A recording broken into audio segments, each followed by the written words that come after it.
दर्शकों नमस्कार। फतेहपुर जिले में ओवरलोडिंग ट्रकों के खिलाफ अभियान चलाया जा रहा है। परिवहन आयुक्त प्रयागराज के परिवहन आयुक्त ने आज बाकायदा यहां पर ओवरलोडिंग ट्रकों को लेकर के अभियान चलाया। ललौली, असोथर सहित कई थाना क्षेत्रों में 15 गाड़ियों को सीज कर दिया गया। दरअसल में काफी दिनों से ओवरलोडिंग को लेकर के यहां मामला चल रहा था और इस ओवरलोडिंग के मामले को लेकर के जिला अधिकारी निधि गुप्ता वत्स एवं पुलिस अधीक्षक अभिमन्यु मांगलिक भी एक्टिव है। उनका भी कहना है कि किसी भी दशा में ओवरलोडिंग को रोका जाना चाहिए। इसी अभियान को गतिशीलता प्रदान किए जाने को लेकर प्रयागराज के आयुक्त परिवहन आयुक्त बाकायदा आज पूरे फौज फाटे के साथ बीती रात वो विभिन्न स्थानों पर पहुंचे, बिना बताए पहुंच गए। इस दौरान 15 ओवरलोड ट्रकों को सीज कर दिया। परिवहन आयुक्त की इस बड़ी कार्रवाई जैसे ही रोड में चलने वाले ओवरलोड ट्रकों को लगी तो उनके बीच में हड़कंप मच गया। जो जहां की स्थिति में ट्रक खड़े कर दिए गए। कई ट्रकों के चालक अपने मालिकों से बात करके गली कूचों में भी पहुंच गए, कई गांवों के रास्ते में पहुंच गए।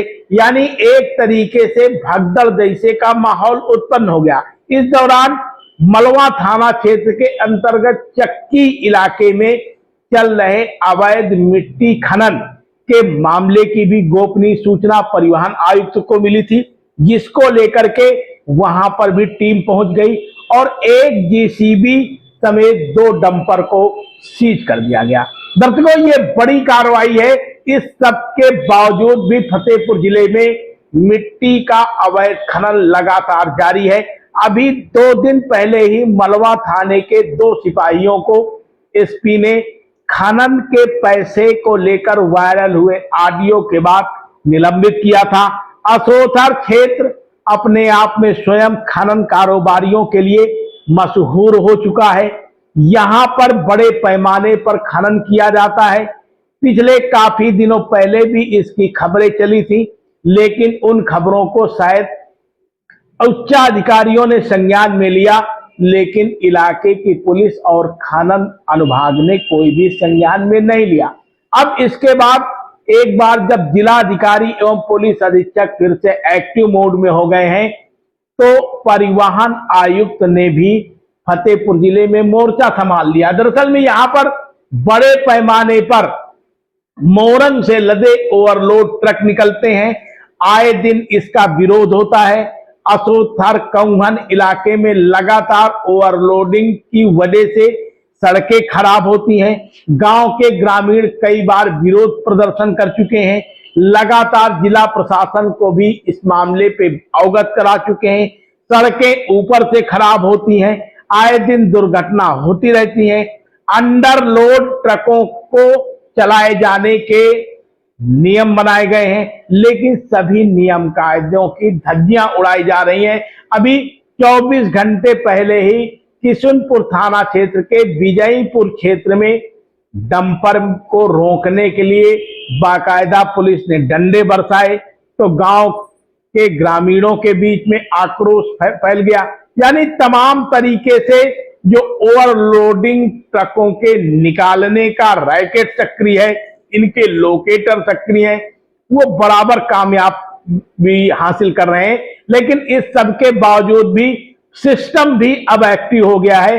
प्रयागराज मंडल के परिवहन आयुक्त ने जिस तरीके से यहां अभियान चलाया, उससे तो फिलहाल 15 गाड़ियां ही मिली हैं, लेकिन अब क्या वास्तव में ये अभियान फतेहपुर जिले में जारी रहेगा, इसको लेकर के भी तमाम सवाल खड़े हो गए। तो खबर को आप कहां से देख रहे हैं, हमारे चैनल को सब्सक्राइब करना एवं लाइक करना, साथ में कमेंट एवं शेयर करना भी न भूलिएगा। क्या आपको ऐसी खबरें पसंद आ रही हैं और आप इन खबरों को कहां। कल उसकी शिकायत प्राप्त होने पर ओवरलोडिंग की हमने 15 गाड़ियां जो हैं विभिन्न थानों में पकड़कर सीज की गई है। जिलाधिकारी महोदय के निर्देशन में और एसपी साहब के निर्देशन में कार्रवाई की जा रही है। पुलिस और अन्य विभाग का भी सहयोग प्राप्त हो रहा है। इस तरह हमने 15 गाड़ियां विभिन्न थानों में जनपद फतेहपुर के ललौली, असोथर, किशनपुर, बहुआ, गाजीपुर विभिन्न थानों में 15 गाड़ियां सीज की गई हैं, जिसपे लगभग 7,12,740 का खाली खनन का जुर्माना किया गया है। इसके अतिरिक्त आरटीओ विभाग, आरटीओ और सेल्स टैक्स का भी पैसा जमा कराया जाएगा, बकाया पैसा। इसमें से लगभग 4-4.5 लाख रुपए हमने जमा करा लिए हैं और जब अन्य विभागों से एनओसी और उनका पैसा जमा होगा, इसके बाद डीएम महोदया के आदेशानुसार वाहन मुक्त किया जाएगा। इसी प्रकार से अवैध खनन में थाना मलवा के सौर चौकी अंतर्गत मिट्टी खनन करते हुए एक जेसीबी और 2 डंपर को पकड़कर सीज किया गया है और इसी प्रकार से आगे भी कार्रवाई जारी रहेगी। आप देख रहे हैं शपथ समाचार।